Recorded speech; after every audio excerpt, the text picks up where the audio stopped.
Okay. Got it. She studied the sociology of education at the University of Calgary, where she developed her strong views on the importance of high quality education in the development of healthy societies. Her commitment to open and distance learning is rooted in this angle. For her, education must be accessible, affordable, and of high quality for everyone, anywhere. Dr. Cleveland-Innes is also editor-in-chief of the bilingual Canadian Journal of Learning and Technology. She is the author of so many papers that I cannot list them today. She is also the author of the Guide to Blended Learning and instructor, co-designer and researcher for the open online course Blended Learning Practice. She co-edited the second edition of Introduction to Distance Education, Teaching and Learning in a New Era. This book was released by Taylor and Francis in 2021. This same publisher will release another book co-edited by Dr. Cleveland-Innes, The Design of Digital Learning Environments, Online and Blended Applications of the Community of Inquiry in late 2022. Dr. Cleveland-Innes has held major research grants supporting research on the technology-enabled student experience. She has received an honorary doctorate from Mid-Sweden University and the Leadership Award from the Canadian Network for Innovation in Education. So her research interests are online and blended learning, of course, community of inquiry, higher education reform and lifelong learning, and leadership in education. So I would like to take this time to thank Dr. Cleveland-Innes for being with us today for this special event with the Anglophone colleges. I would also like to thank the Ministry of Higher Education for the funding of this day. So Marty, welcome with us. Thank you. Thank you so much, Susan. Oh my goodness, that was kind of a long list, and it sounds like I work hard all the time, which is true, but the truth is I'm just getting old, and so I've had lots of time to do things. And I want to thank you, Susan, and hello everyone. This is such a wonderful initiative. I'm so thankful to be here. And I want to acknowledge Susan's work on the Canadian Journal of Learning and Technology. She is our Francophone editor, and without her, the journal would not be the quality that it is. And so I'm just so pleased to be part of what you're doing, Susan, and to be involved here today. Thank you. I do have slides. I apologize. I know, where PowerPoint is getting to be a little passé, but it helps us stay focused. And what I'm hoping to offer you today is a look back as well as a look forward to why blended learning is so important right now. So I hope you'll take a trip with me to the future and back into history so we can be oriented to why this is really so important. We're just at such a critical stage of education transformation right now, and it's very exciting, daunting. A lot of changes are necessary, and we're sometimes lost in the unfamiliar. So let's see if we can make it a little bit more familiar. So I'm going to hit share my screen here, and forgive me if I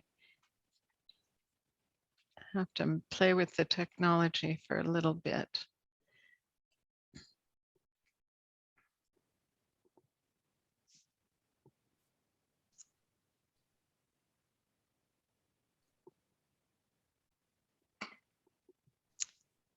I have to hide my presenter view.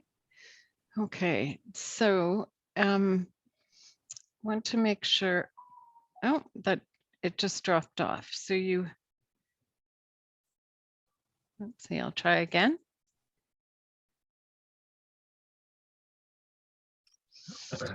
So perhaps one of you could let me know if you can see the slides, and can you also see me? Yes, Martin. Okay, thank you. So the first course that I taught using the technology was a teleconference in 1996, quite by accident. I had just graduated with my PhD, and my supervisor stopped me in the hallway, and she said, "Marty, you love research so much. Would you like to teach research methods to the master's students in the spring?" "Yes, of course," I said.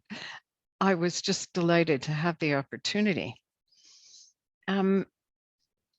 I started planning the course, and in those days, all you got was, the handout, the old course outline, and they told you what textbook had been ordered, and then you built around that.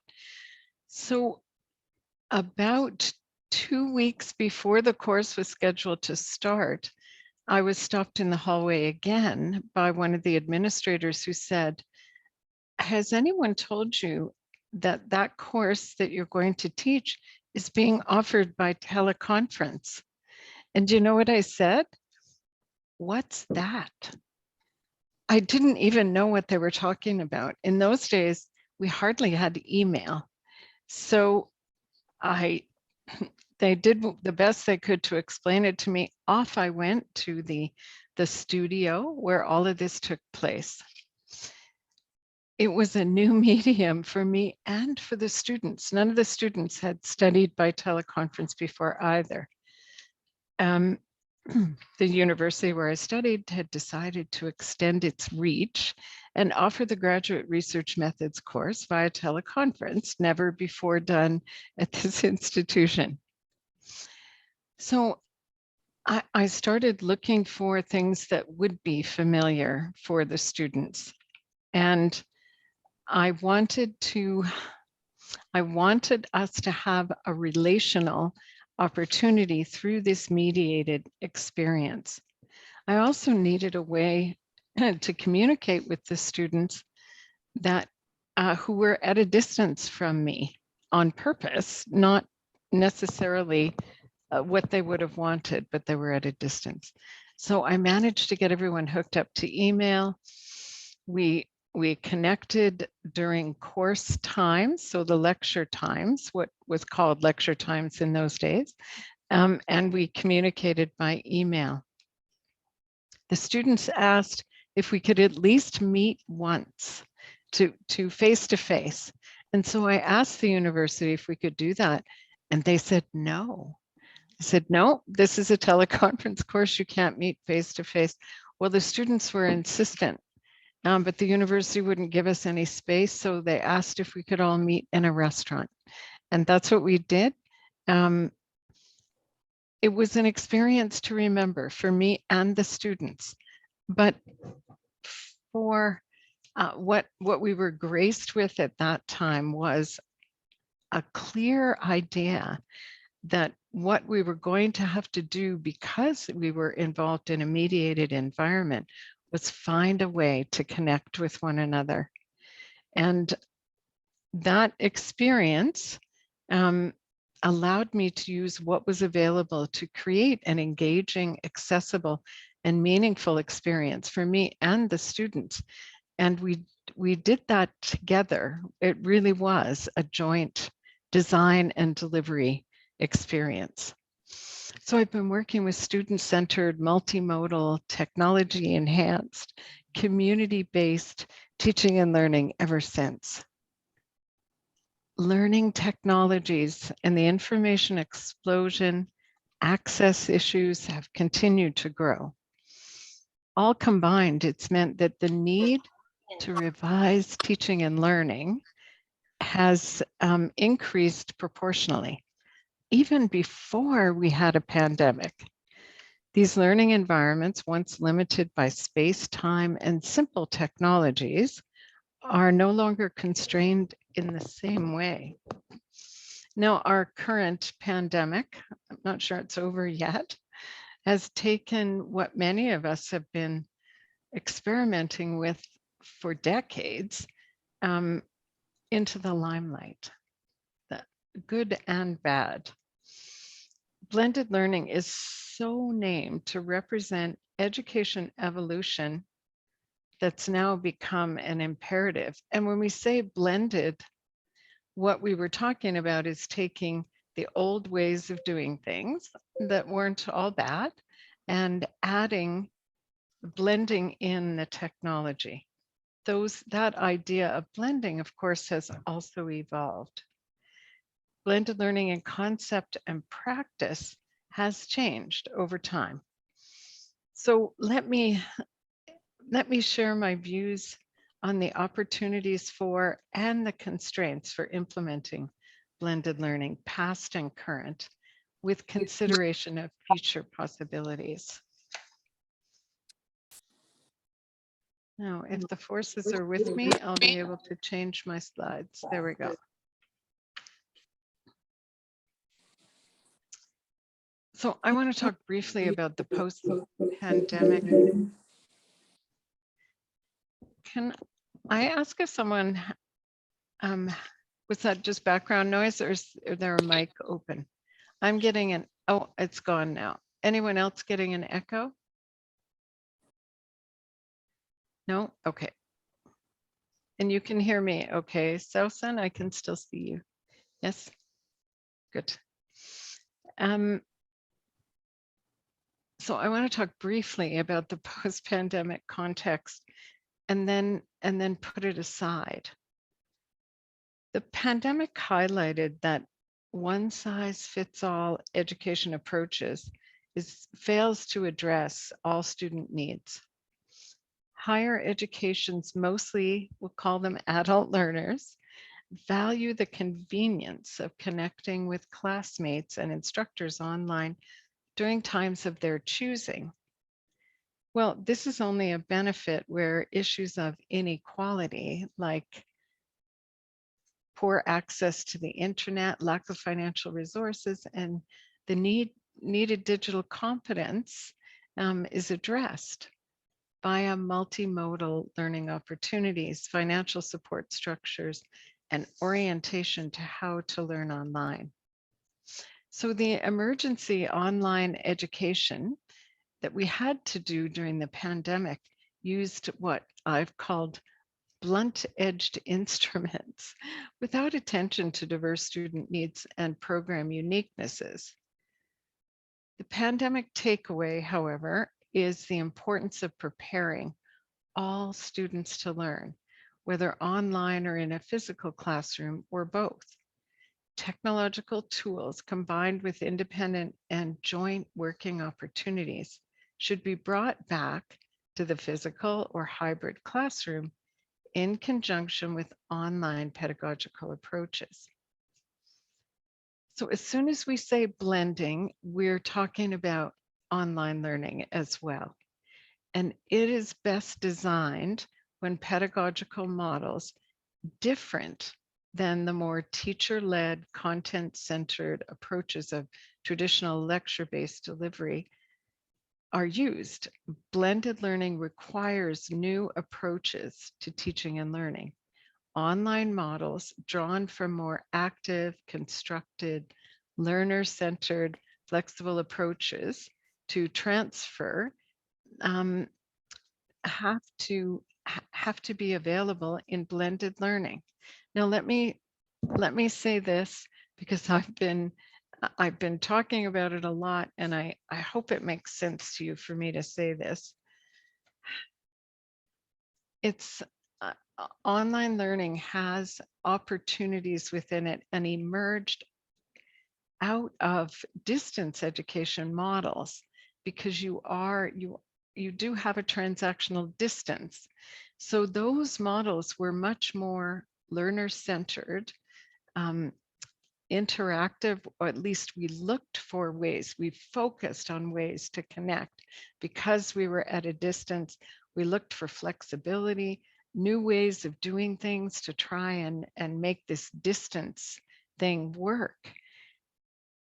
That's what makes online learning so valuable and special. So to take that model of online learning and transfer it into place-based learning only enhances the place-based learning.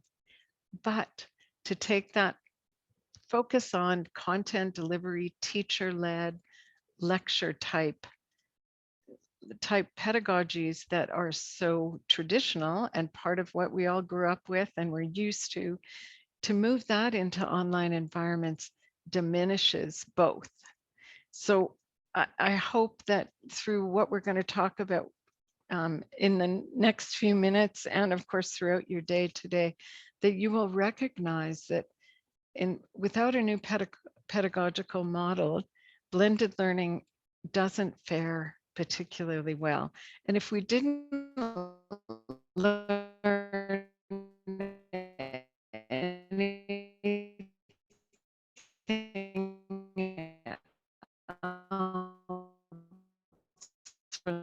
recognize that happens worked to the extent to which people could add in the flexibility and the connections, but in many places it didn't. I want to tell you about some things going on in the background that are focused on education change. I'm just waiting for my slide to change here. I don't know if it's my internet or my technique. Here we go. So the International Commission on the Future of Education acknowledges that education can bring about profound change.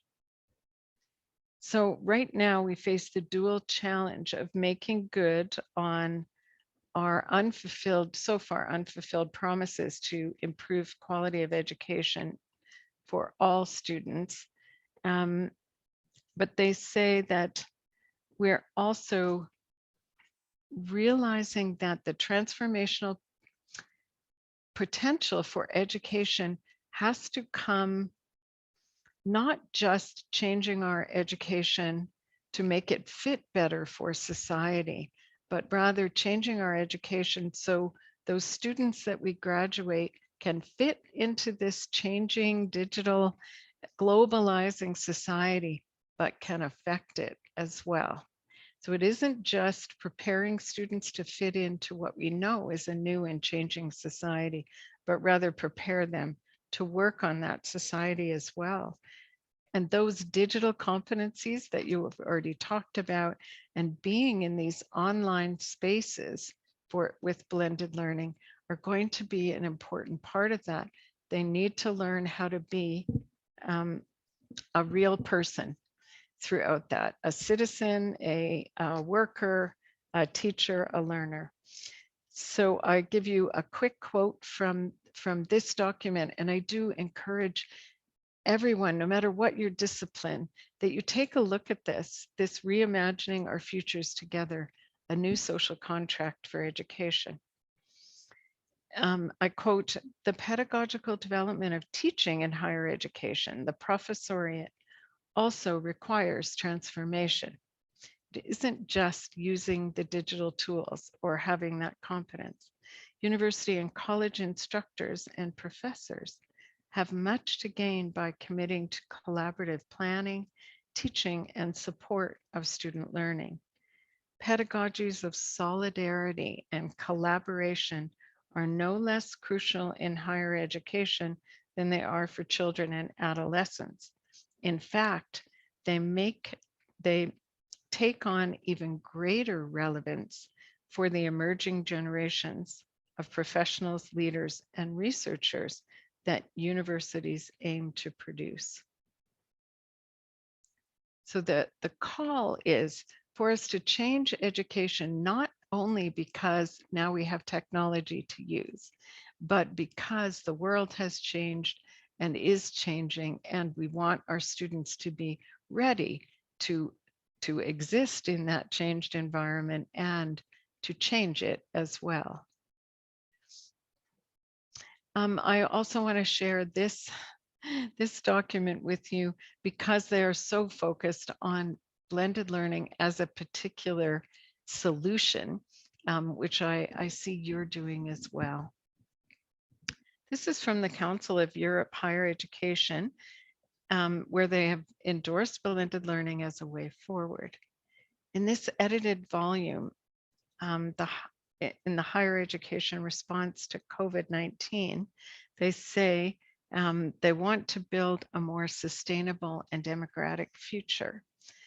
You'll find 31 chapters that outline new ways of doing education to move toward improved outcomes.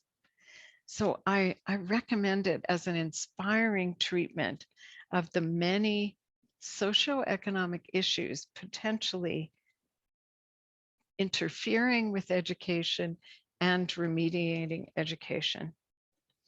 We need to pay attention to the transformation of higher education and the implementation of blended learning.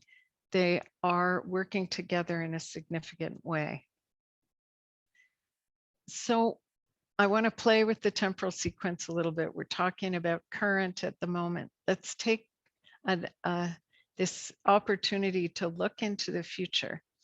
And perhaps you will, as I'm sharing my perspective this morning, look at your own space and your own place, your context, and what you want to be doing 3 to 5 years from now. Can you imagine how you might be designing and delivering? I want to say that really specifically. How will you be designing and delivering your programs and your courses 3 to 5 years from now?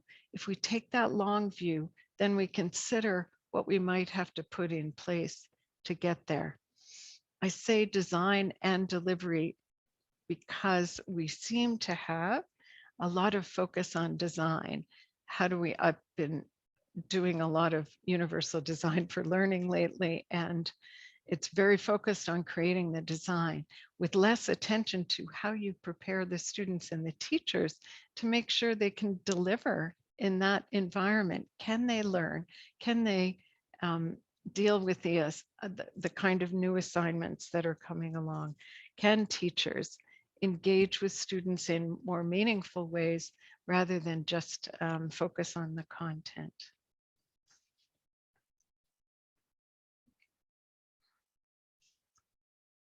So now I want you to take a short walk with me quickly back into the future, because while I am noticing a lot of energy and excitement and concern about changing education now that the pandemic has ebbed and we're trying to figure out what we're going to do next, I want to say to you that these changes have been underway for a long time.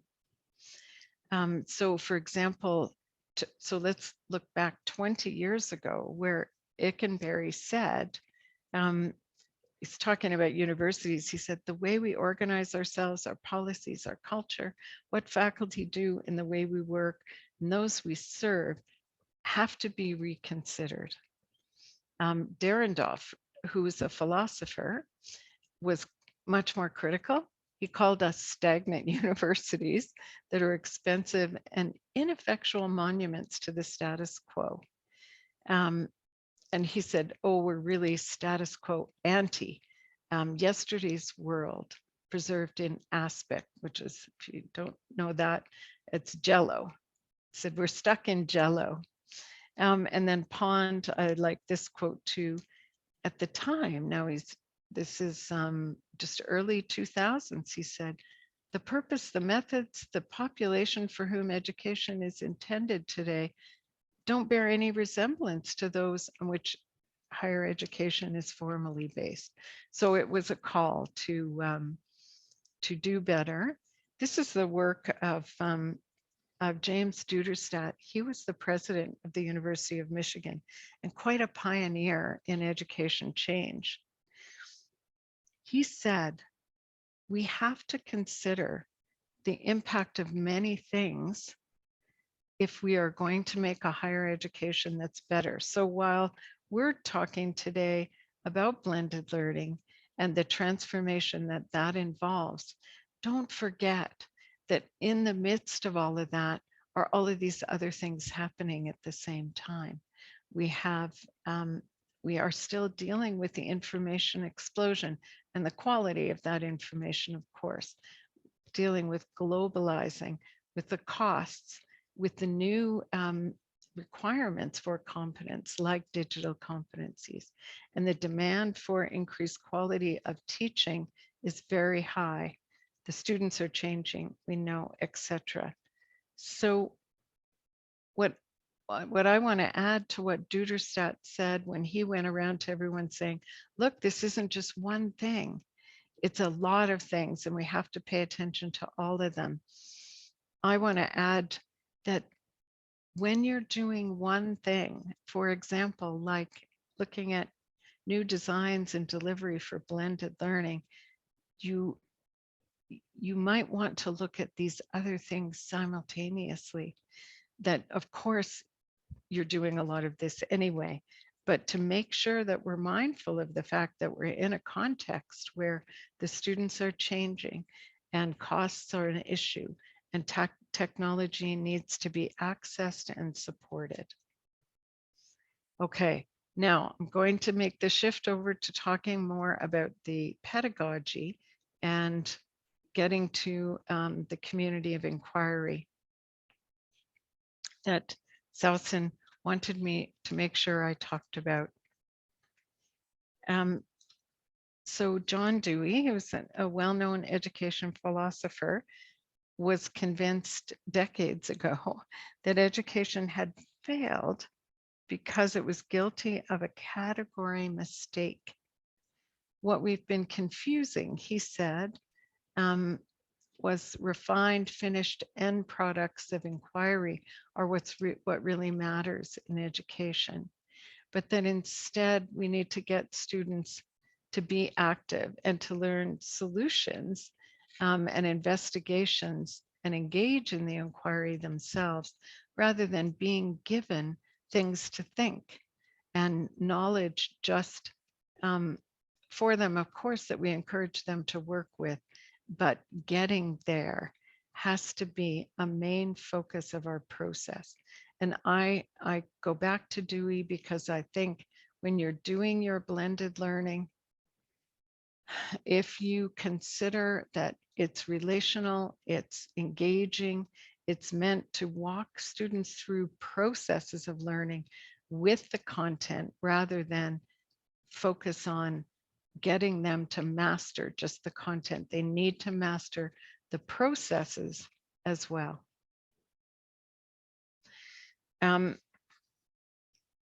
So again, for just a moment, I want to walk through very fast here the history of blended learning thinking. Dr.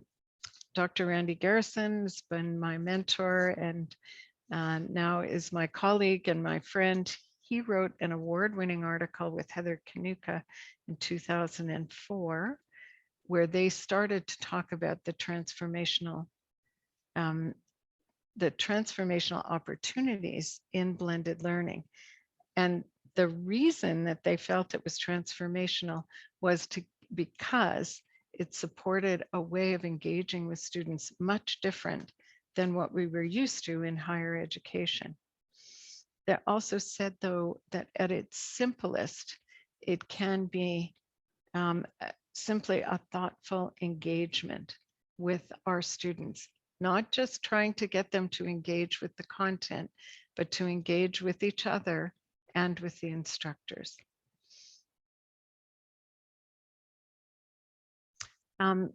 Next, in the history of highly sourced information sources on blended learning comes a book written by also Randy Garrison and Dr. Norm Vaughan, who was one of his students. And they started to identify this organic integration of complementary and the complementarity of face-to-face and online approaches, calling it the complex weaving so that participants move between them in a seamless manner, each with its own complementary strengths. Roll ahead a little to 2012, and Norm Friesen, who's a Canadian working in the US now, what he wanted to add was that the value of the interaction and communication that's being so highly identified early on in blended learning. Now remember, these are people that are used to walking into lecture halls where there's a lot of students and very little interaction. There's a lot of talking by the teacher and not a lot of engagement. And he's saying, not only do we need to enhance communication, but we have to look at flexibility.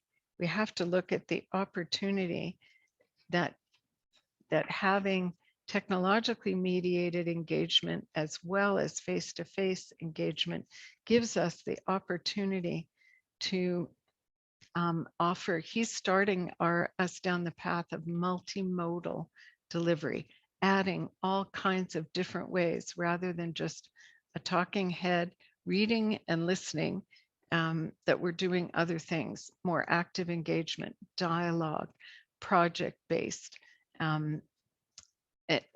sort of solutions around inquiry-based environments.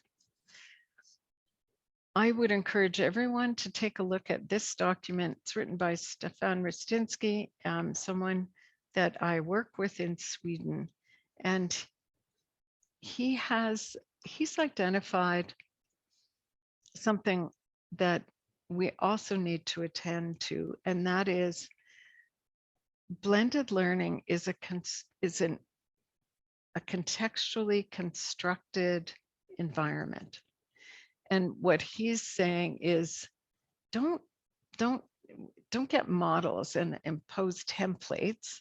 Let's not do that. Let's get principles and use multiple instructional methods, multiple types of material, and multiple opportunities for moving students along the path to mastering knowledge and skill, rather than defining it and saying, if you do it this way, it'll be successful. He doesn't think that will work. He says you have to be contextual. So what I want to suggest to you is that this wonderful environment that you're involved in today is an opportunity to look at all the possibilities that are available and begin to construct your own.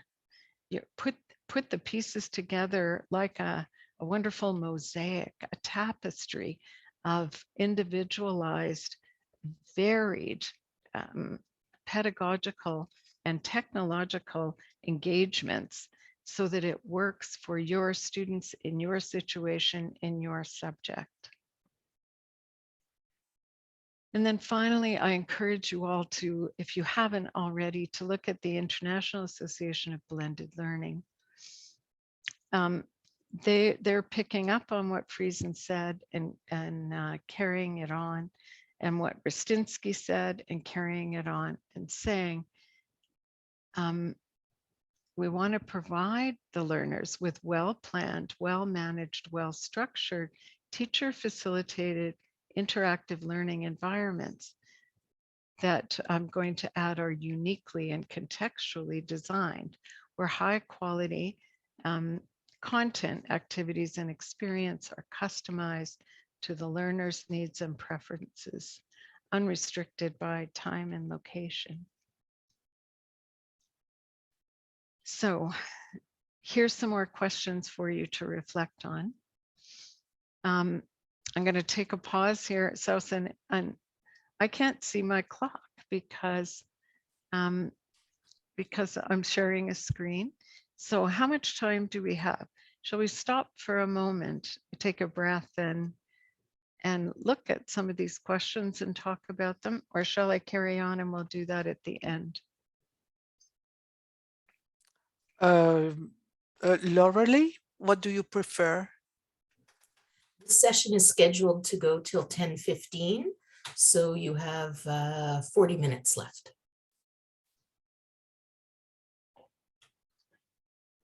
Okay. Would you prefer to have some interactions with the participants? That might be a good idea to do it now, yes. Thank you. I'm so so oriented to checking in with the people that you're working with. So yes, I'd love to hear any comments that you have or questions, and also to ask you these questions: what type of how much interaction online, and what type and how much interaction should be in person for your situation, your subject, your students, your university or college. I ask you that question, and I'd love to hear your answers, but I'm also happy to have your questions or comments.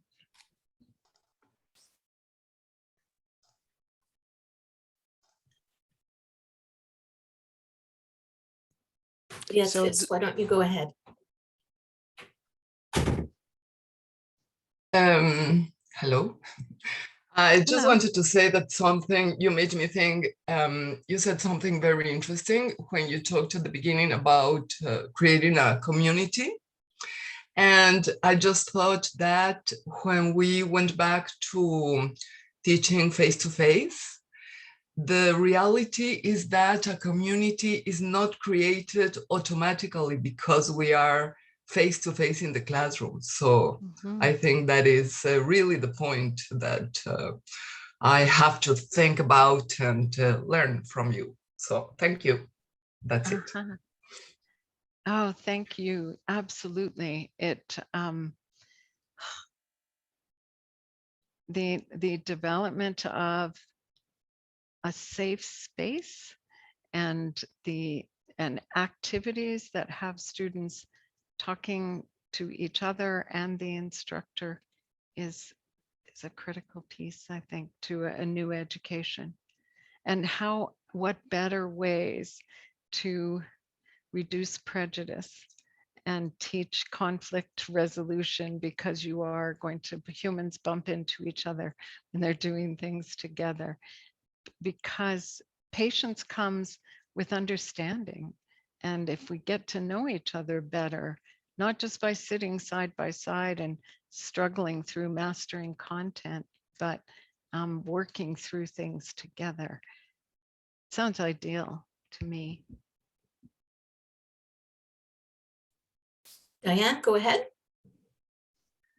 Hi, thank you so much for your presentation so far. I'm enjoying it very much. And your first question there, I think the reason that we can't answer it immediately is that I think that's the part that requires so much planning and so much a real understanding of where we want to take the students and how we're going to get them there. So it's completely connected to our learning outcomes, our assessments.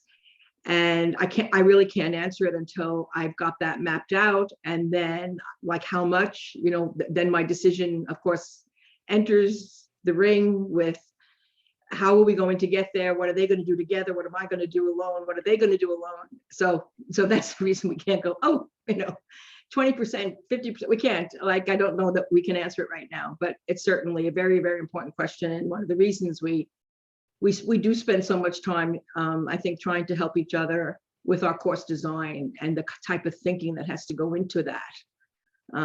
Yeah, so I just wanted to say that. Thank you.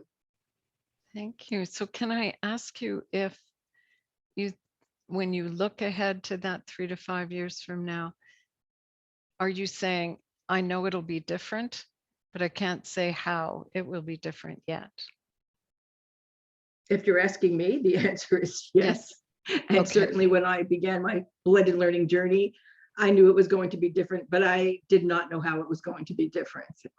And the good news is that in the end, it's a positive difference, and that's what I offer the community. Like it can be positive, but and it increases learning and teacher satisfaction. But the journey is deep. It has to be thoughtful, and that's why we're here. That's why all this. Yeah. So thank you. Okay, well, I love the way you're saying that, and it is true, and it isn't something, it's a bit of a, I used to say when I was doing faculty development workshops that I understood that it's a deal breaker and for some. You know, you get hired as a college or university professor, and you're there because of your content expertise. And then all of a sudden things are changing around and the deal changes. Well, I said, you bring us in, I said, talking to university leaders, you bring us in to teach, or to share our knowledge and to do research, um, but you you don't hire us based on our teaching skill. And then once we get here, you want us to, now all of a sudden you want us to do all these other things. The same is true for leadership, right? Once we're in, then we're drawn into committees and administrative work and things like deanships and so on, that we actually weren't hired for the expertise or skill that we have to do those things. And then we're rushing to try and train. So it is, we're all works in progress, I think. So I love the way you just said that. It is, if we have a view to wanting it, how did you say it? It's going to be better. The learning is going to be better. But how we get there, we're not quite sure yet, but we are going to, and maybe that is a better way. We're gonna do it as the needs arise and as we have to going along. If I could just add something, Please. because you made me think of something else, and that is one of the reasons I think it's, like you said, we're hired for our knowledge and our disciplines. Yes. And we believe that we're supposed to pass that down. And certainly my experiences said to me, it requires people to change that belief about how people learn and what our role is.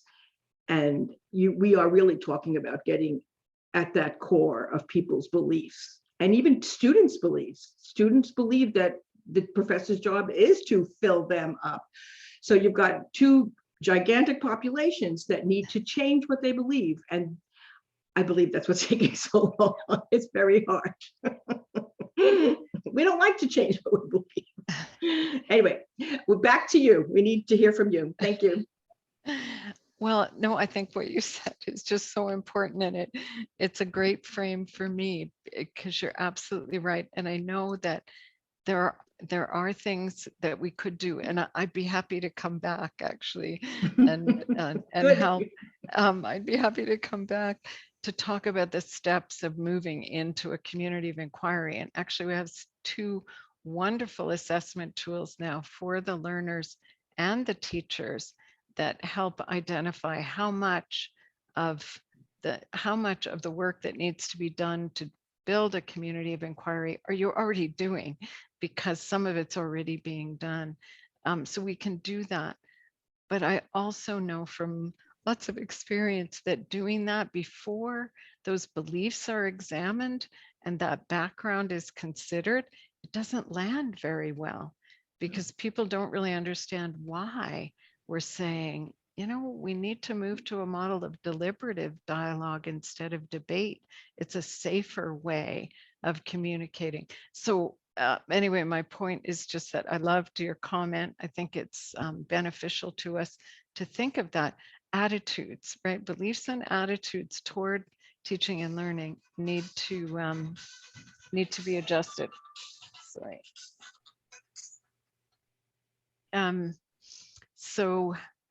So your comment was very helpful. So let me carry on with some stuff about background that I hope will help us move into a space where then we'll talk about the community of inquiry and what needs to be done for a community of inquiry to emerge, whether you're place-based or online. So thank you, Diane. So, okay, we're in a spot, we're going to start designing and delivering blended learning. And Ron Austin, who's a very well-known figure in Canadian higher education, He worked at York, and he was the Dean of Education there. He's done a lot of research and writing about blended learning. So take a look, if you get a chance, take a look at his work.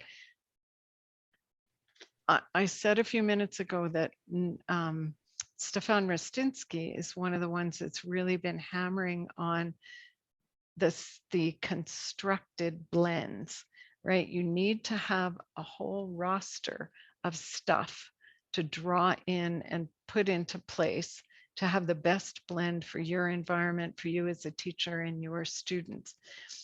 But it's still nice to have templates, some guidelines and so on.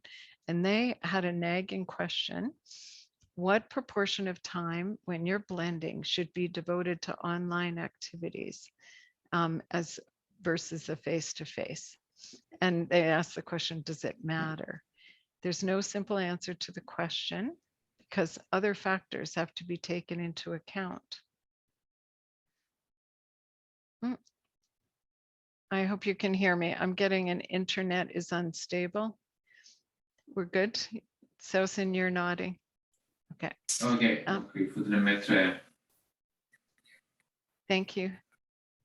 So as they discuss in this piece that they've written, when you're blending, you have to consider student characteristics, access to the technology, your own attitudes and beliefs that we're going to keep working on, openness to new pedagogical approaches, institutional support, and the nature of the subject matter. So they took a look at what they called low, medium, and high online delivery. And they identified that student perceptions and performance is higher when at least 1/3 to 1/2 of what we'd call normal face-to-face time is replaced with online activities. So that's pretty exciting, that perceptions and performance increases up the scale. The scores are higher based on how they measured it when at least 1/3 or 1/2 of your normal instructional time together is online. But the activities must be designed so they promote student-to-student and instructor-to-student interaction if the affordances of blended learning are to be realized.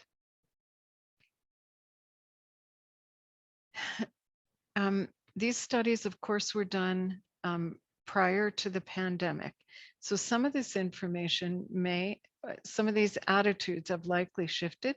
Some they're not interested in online at all. And for others, they're pretty excited about it. What I like about this EDUCAUSE study is that they identified how unique the preferences are on our two groups, those two groups that Diane identified for us, that the student preferences for face-to-face engagement was for lectures, some discussion, exams, and collaboration. Whereas the faculty thought discussion should be first and the collaboration. So we've got these two constituent groups, both that need to do some adjustment. And what their preferences are and how they're adjusting is different.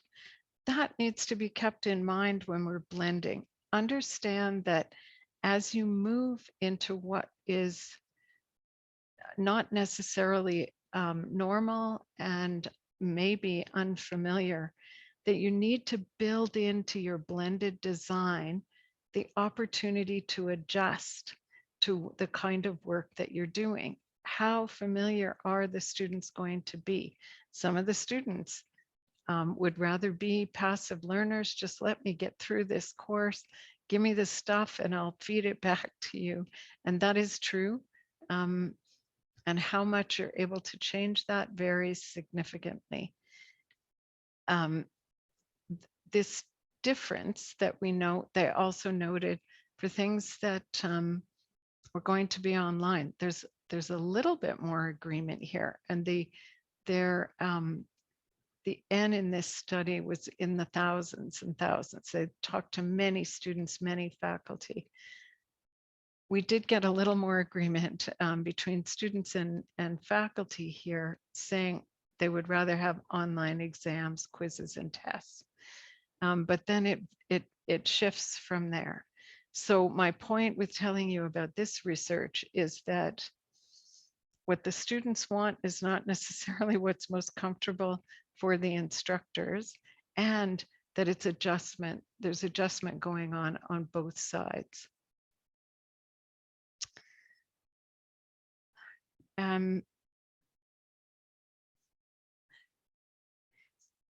I want to re-emphasize what I said about the fact that the challenge in the pandemic, I suggest there were many, but the one in particular was that we tried to take what we do in normal face-to-face environments and move it online. And that's just not, it just doesn't work as well. So what we have to make sure of is that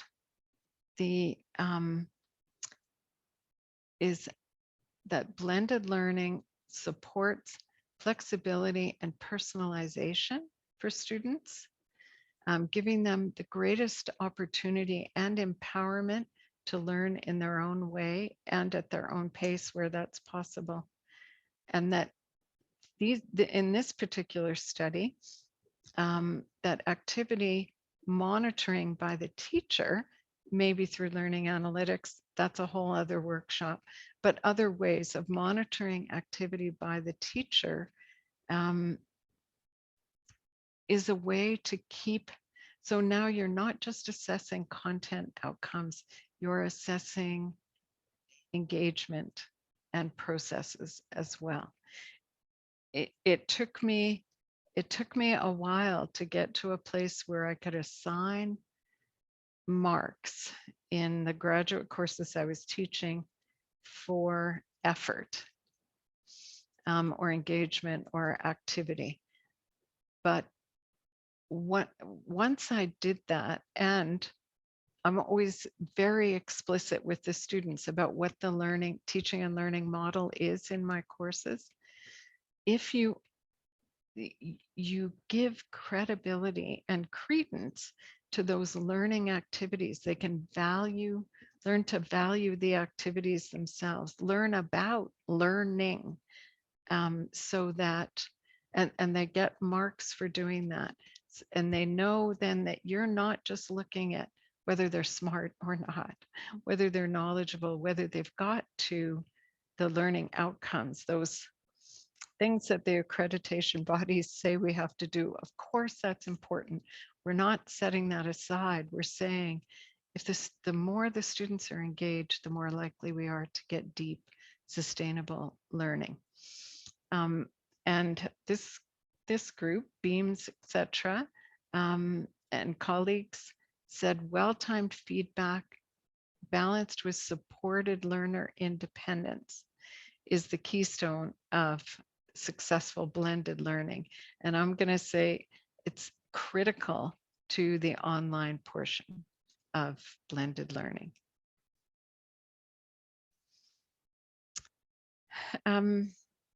Now we get to somewhat of a template after I said we shouldn't do this, but these are the things that you can mix up.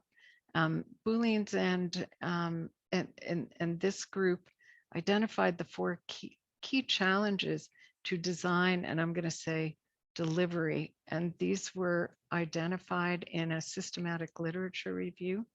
These are things that I heard already talked about this morning, so you know about these.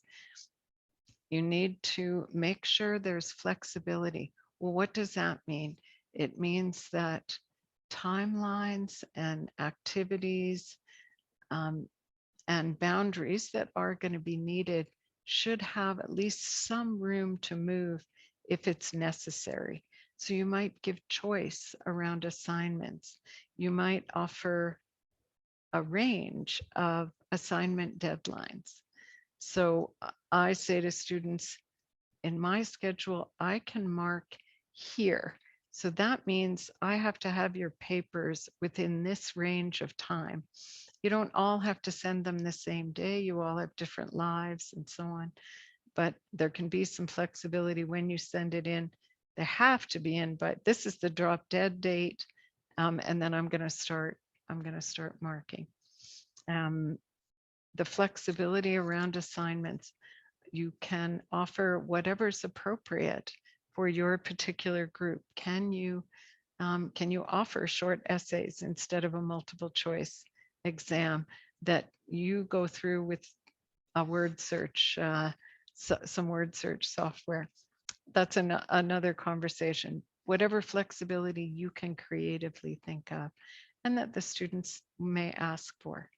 Stimulating interaction, facilitating the students' learning processes. So back to what we were talking about on the little break there, faculty may need support in learning about learning. How does learning take place? And acknowledging and supporting those learning processes. And then finally, one of my favorite topics, fostering an effective learning climate. There's some good work on emotional presence in communities of inquiry. At a workshop recently, I had a wonderful math professor who was there trying so hard to sort out how she could change her strategies. But this particular person felt strongly that it was absolutely outside her, not only her expertise, but her comfort and interest to care at all about the student's emotional presence. And so she said, I teach mathematics. And so we had a good discussion about that, because I was able to say, well, actually, you teach humans about mathematics. Is that not right? The mathematics don't need to learn anything. It's the students that need to do that. So we had a good discussion about how, even if she was not getting involved, she could create the space and have some acknowledgements of, this is a stressful time. This is a hard part of the curriculum. Some things will be easier for you than others, to at least, if not fostering an affective learning climate so that everybody's talking about their feelings all the time, you're at least acknowledging feelings as they occur, or situations where you think they might emerge.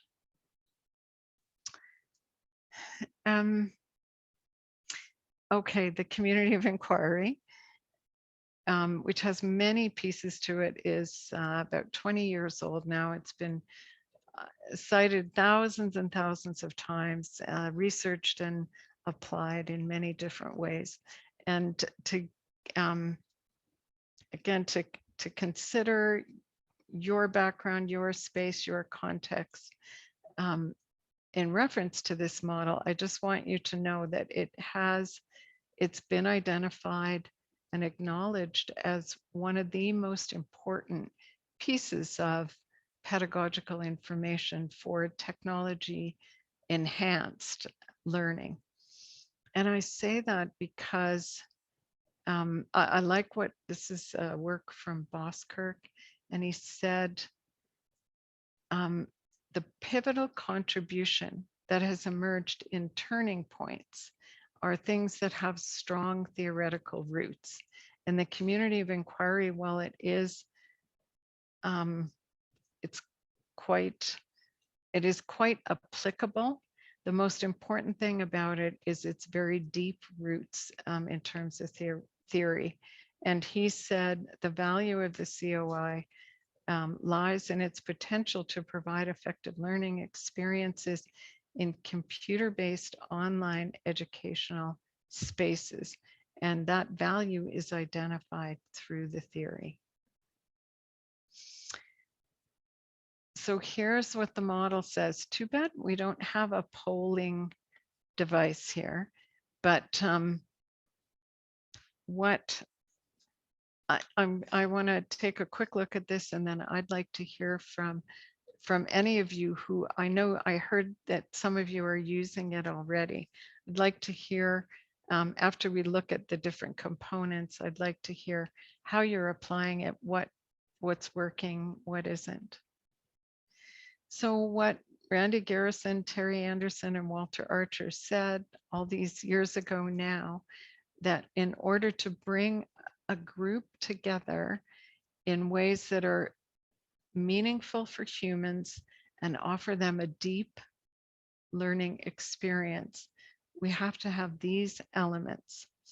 The first is a space where participants, teachers and students, can identify with the community. They communicate purposefully in a trusting environment and actually see each other. They develop interpersonal relationships by way of projecting their individual personalities. Now, at the time that they're writing this, they're talking just about fully online spaces.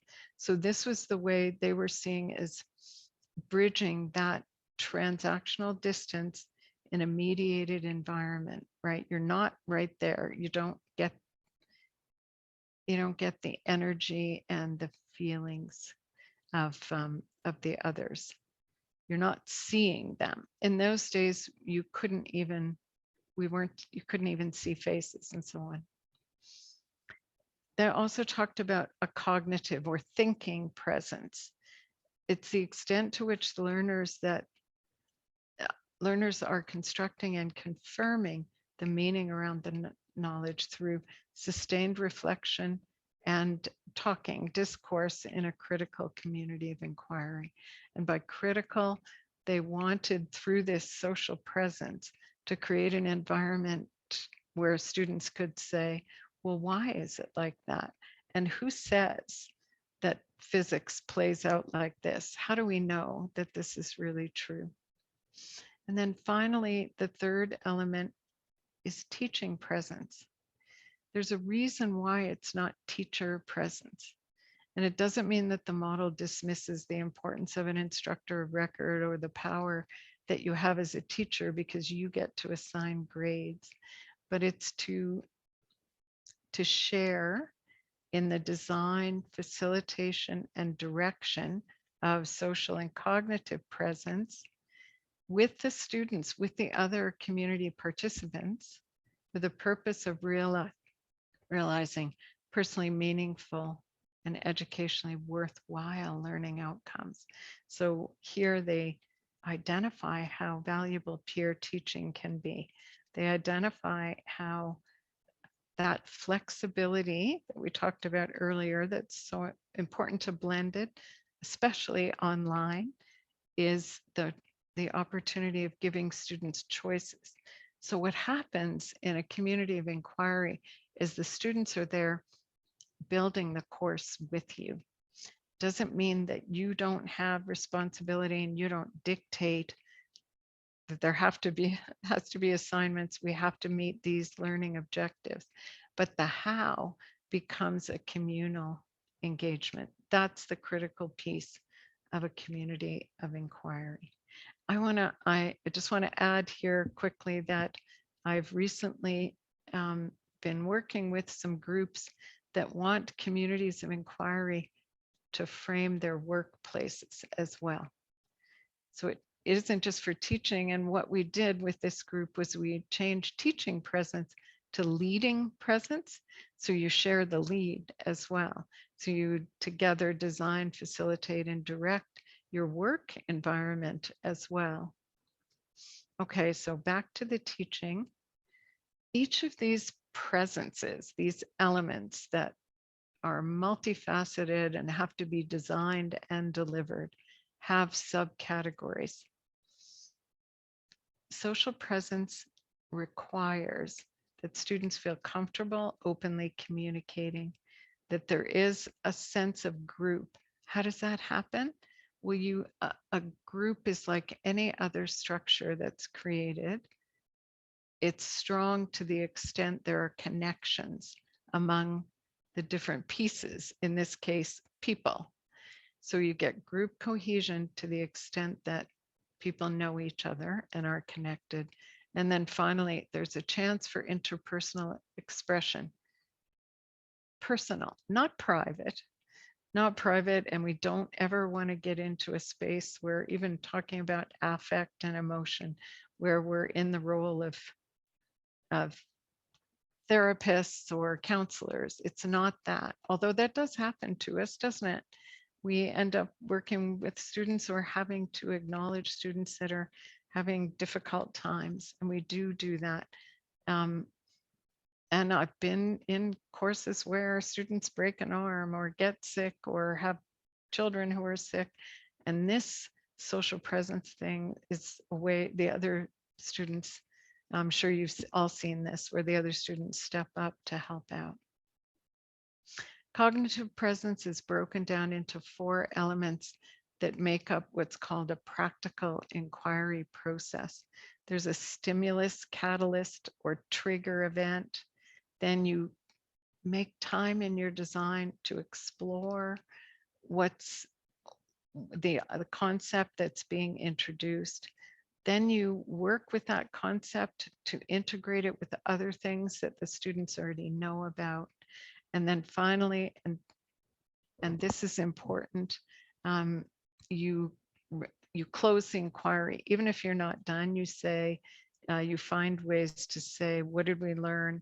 We're going to set this aside. We're going to leave it. Later, we will do other things. So that chunking, which we all know about with curriculum, chunking has a start and a finish. And then finally, teaching presence is about designing and organizing the course, facilitating the interaction and the activities, and then also the direct instruction, which we already give students opportunities to directly instruct each other when they give presentations. We already give them opportunities to work with each other when we give them group projects, which I know they complain about a lot. But there are a lot of these things that we're doing already.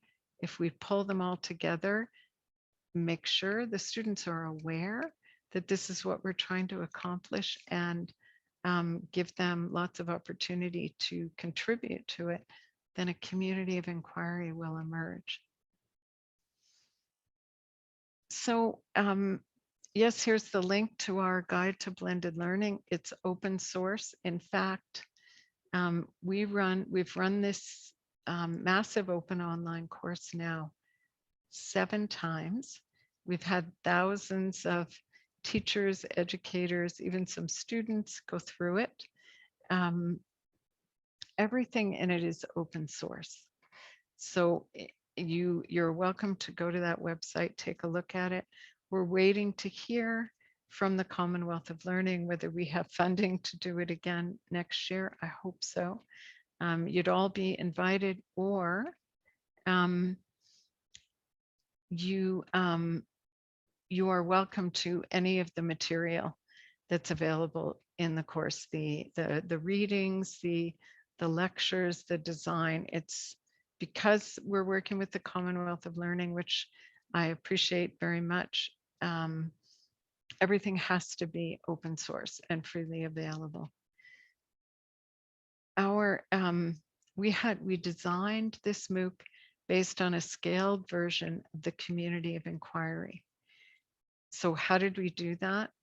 We have an instructor that provides direct instruction through videos, and that's me so far.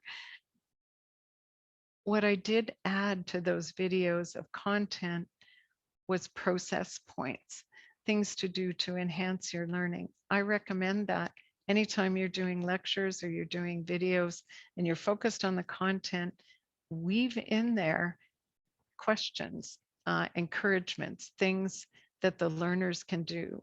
You can say, for example, stop here for a moment, take a breath, and identify 3 things you remember about what was just said, or write this down. So you are integrating into your content delivery reminders about learning process points. In our scaled massive open online course that actually does create communities of inquiry to develop in smaller groups within the larger group. We also have a second layer of instruction called inspiration. It's a different person, which I think is important. So my student, Dan Wilton, kicks off the week, talks about what's going to happen, suggests some learning strategies. And at the end of each week, he also does a summary of what happened, points to different participants and the things they did supporting that. The third layer of instruction is facilitation, and we have students who participate in the MOOC, and they go around to troubleshoot and support students in their learning and in building the community. So they connect students to one another. Oh, have you met so-and-so yet? She's from the same country, or she's teaching the same subject. So they're at all layers. We are providing direct instruction, the facilitation of the community, and the opportunity for students to design and direct the course as well, so that they have discussion forums and they can create their own if they want. They can add materials if they want to do that, etc. So I hope all of that makes sense. And if you look at the Guide to Blended Learning, it has all the videos embedded right in it, and you'll be able to see that design come through. Might give you some ideas of how you can create a list of a roster of things that you might want to do with your students. Okay, so my final comments are, look, we've been blending for a long time.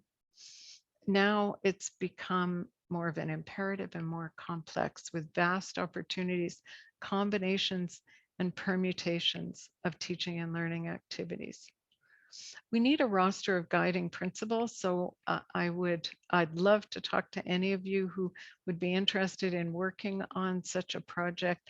So rather than a template that says, in order to be blended, you have to have this much online and this much, rather, I want to see a set of guiding principles that says, here's what will help you make the decisions about what kind of learning activities and where you are going to offer in your courses, that depending on all the things we've already talked about. Don't forget that we also have to consider other things like accessibility, cost effectiveness, and that we're in higher education and there's a lot of plates spinning all at the same time. So you can talk to your infrastructure people about what it is you need for your particular way of doing business. You can think about the costs and what that costs the institution, how it might impact tuition in a long way. And then finally, I want to say for this point that you don't have to blend just because we can. Sometimes programs are blended, and there is a particular course that is much better offered totally online, or is much better just face-to-face because it's early in the program, or you're building the community and so on. So again, it needs to be constructed based on your best needs. We want this to be evidence-based and theory-driven. So I encourage you to, I'm sure you are already, but to the extent that you possibly can, to read some of these authors and stay abreast of the research. Become a practitioner researcher yourself if you're not already, and document what you're doing and work with others so that we can share our ideas and be collaborative across programs, across courses. And it's time to change the narrative and our beliefs and attitudes. And so what Friesen offered us was a new term, and that's designer learning. So rather than just being your disciplinary expert, you can also be offer teaching and learning design that is constructed based on a designer hat, having a designer hat on. So I do have other things that I can go on with if that's what you would prefer, but I'm going to take a break here and hope that you have some comments or questions. I would like to thank you very, very much. And I would love to continue the conversation, but we have several sessions that will continue the conversation starting in about 10 minutes. So thank you very much for all of this food for thought. As you were discussing, I'm one of my hats is as a program coordinator. And so many of the things that you were speaking about really, some bells were ringing and I was taking notes on, yeah, we need to do that. So thank you very much. For everybody, we've got 4 sessions starting at 10:30. So I hope that everybody gets the opportunity to get up, stretch their legs. And we have Diane and Teresa who are doing institutional adoption at 10:30. We have Mark Matai who's doing blended learning in a health profession, and Helene for teaching French as a second language and blended learning. And we have technology by design. So thank you everybody. And I hope you get something out of all of today's sessions. Thank you very much, Dr. Kliveninis. Very much appreciated. Thank you, Marty, for being with us, even if it is really late, early in the morning at your place. I would like to remind that because you are not in the province of Quebec, but you are far away from here. Are you in Sweden?